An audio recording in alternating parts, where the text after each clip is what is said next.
आज हमारी बैसाखी का दिन है, लेकिन पूरा पंजाब बैसाखी नहीं मनाएगा। हम सब बैसाखी नहीं मनाएंगे।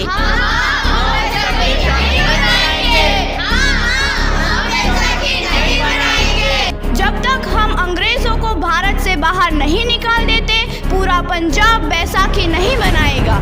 अच्छा, तो तुम सब हमारा विरोध करता है, भाग जाओ यहाँ से, इसका अंजाम बहुत ही बुरा होगा। हम नहीं जाएंगे, तुम लोग जाओगे। हमें नहीं, तुमको भारत से भागना होगा। Soldiers fire!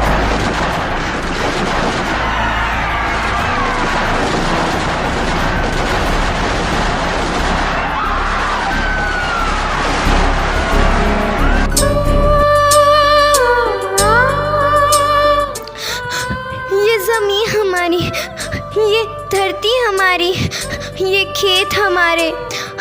अभी थोड़ी देर पहले हमारी ये फसलें लहरा रही थी, पर इन अंग्रेज़ों ने हमारी फसलें बर्बाद कर दी। इन अंग्रेज़ों ने एक ही झटके में इन सब फसलों को काट दिया। अंग्रेज़ों, तुम्हारे इस अत्याचार से हम डरेंगे नहीं। इस अत्याचार का बदला लेकर रहेंगे। हम आज़ादी लेकर रहेंगे। जलियांवाला बाग हर हिंदुस्तानी की आंख नम कर गया। इस कांड में कितने मासूमों की आहुति चढ़ गई, इतनी हैवानियत से इंसानियत कत्ल कर दी गई। जलियांवाला बाग के हत्याकांड ने आज़ादी की आग में घी देने का काम किया। मासूम औरतों, बच्चों की दर्द भरी चीखें और सिसकियाँ इनकलाब का गूंज बनकर उभरी। लाला लाजपत राय, भगत सिंह, राजगुरु, सुखदेव सरीखे क्रांतिकारियों ने भारत की इस जमीन से विदेशी दरिंदों को निकाल फेंकने के मंसूबे मजबूत कर लिए। 8 अप्रैल 1929 लाला लाजपत राय के नेतृत्व में साइमन कमीशन के खिलाफ एक भारी जुलूस निकाला गया। साइमन कमीशन वापस जाओ!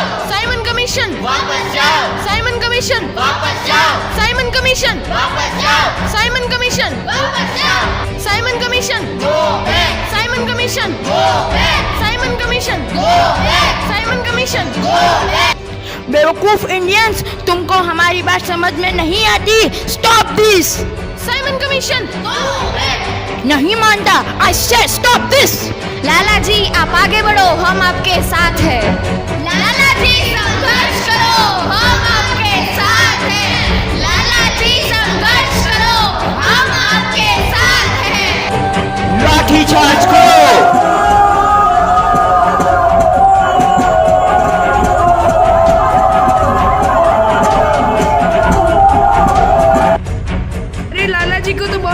चोट लगी है, उनका सर फट गया है। मेरे शरीर में लगी एक एक लाठी अंग्रेजी सरकार के कफन में कील का काम करेगी। ये आज़ादी की लड़ाई रुकनी नहीं चाहिए। ये जिम्मेदारी मैं तुम सबको सौंप कर जा रहा हूँ।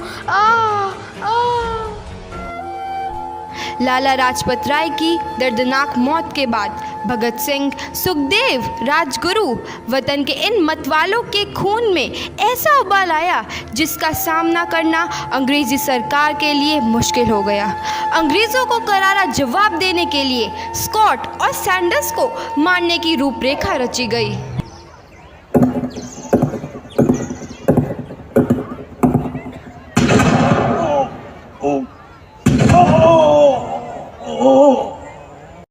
सैंडर्स मारा गया। चारों तरफ तहलका मचा था। दीवारों पर लिखा था, लाला जी की मौत का बदला ले लिया गया है। भगत सिंह समेत सभी वहां से फरार हो गए। 8 अप्रैल 1929 दिल्ली में ब्रिटिश सरकार की सेंट्रल लेजिस्लेटिव असेंबली की बैठक में 2 बम धमाके की आवाज़ सुनाई दी।